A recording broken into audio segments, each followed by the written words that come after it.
Well, welcome to Fiscal Notes, a channel, a leading technology provider of global policy and market intelligence. And to break this down, give us a high-level overview of the company, some of its history, the current geopolitics, and so much more. Of course, we have Josh Resnick, the CEO, joining us. First and foremost, welcome, sir.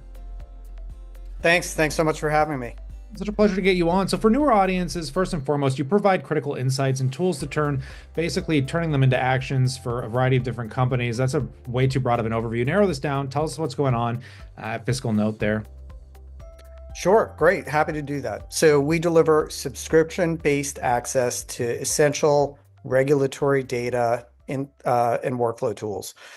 We do it through an AI-driven SaaS platform and a combination of AI tools and human intelligence that includes comprehensive public data sets as well as our own proprietary data and information. Fundamentally, we believe that the problem of managing the regulatory risk and policy risk is getting harder and harder for organizations to solve as the change gets more and more rapid and chaotic.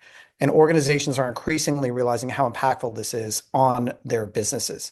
And so we can provide a solution to them that helps them navigate this chaos and change, and through that have an impact on them that works in incredible ways. For corporate that involve significant shifts in revenue or expense.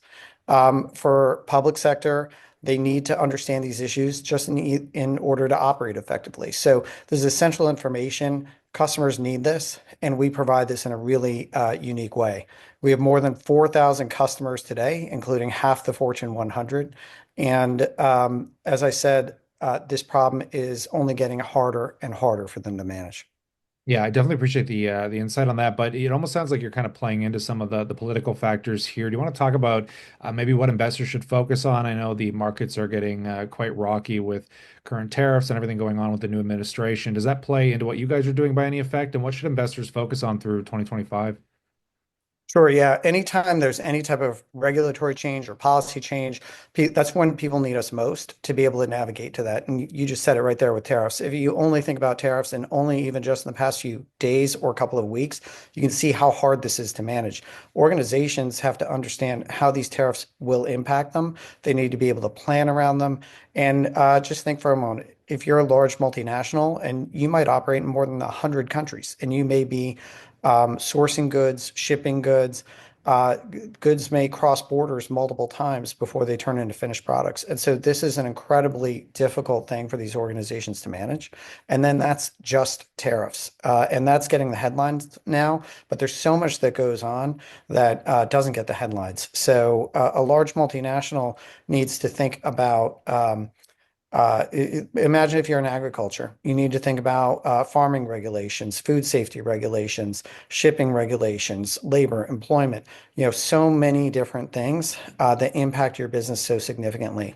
These are all changing so rapidly right now. And if you think about what's happening with tariffs, you have to multiply that times 100 to think about the sort of complexity that these organizations are dealing with. So it's really hard for them to manage, yet they know that it is hugely impactful for their businesses. You can see how it's impacting companies in the markets right now to know what a seismic change that is for them, but it's also how they think about how it impacts their P&L. They think about where do they need to build plants? How do they need to think about staffing? All the things that go to fundamentally how they organize and operate their business. And it's too much change for them to manage without a solution like ours to do it. And so again, we provide them with all of the essential information that they need. We source data from more than 80 countries globally, which is more than anyone else. We go very deep locally. In the US, we go down to more than 16,000 school districts across the United States, as an example. So we provide them with the essential information. We do it with an intuitive AI platform with our new product FiscalNote, and we also have our own proprietary intelligence that we provide as well. So it's an incredibly difficult problem for them to solve. Right now is a time when they really need us most, but it's also something where it's a problem for them for the long run. And you can see that evident in how they're working with us now. So we've seen a tremendous increase in the share of corporate clients who are committing to multi-year commitments to us. So that tells you that for them, it's not just about the moment with tariffs, but it's about this being something that's impactful for them for the long run. And it also tells you something about the confidence that they have in us and our product roadmap. And so you'll start to see the signs of this type of engagement build with us as the year goes on. As we'll talk more and more as the year goes on about how customers are interacting with our products, about how they're committing to us through these multi-years and so on. And so now is a really important time for us, and we're here to meet the moment for our customers.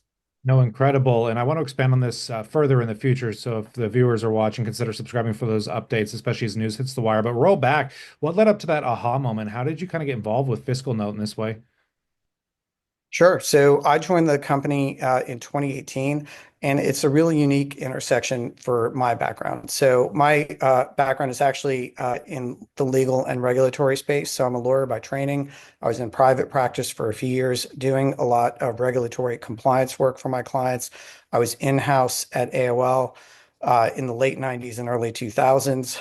And so dealing with a lot of regulatory, legal, and compliance issues both from a law firm perspective and an in-house perspective. So I know how difficult it is for customers to try to manage to all the complexity of these types of issues. And then after my time as a lawyer, I held a variety of business roles in software and technology.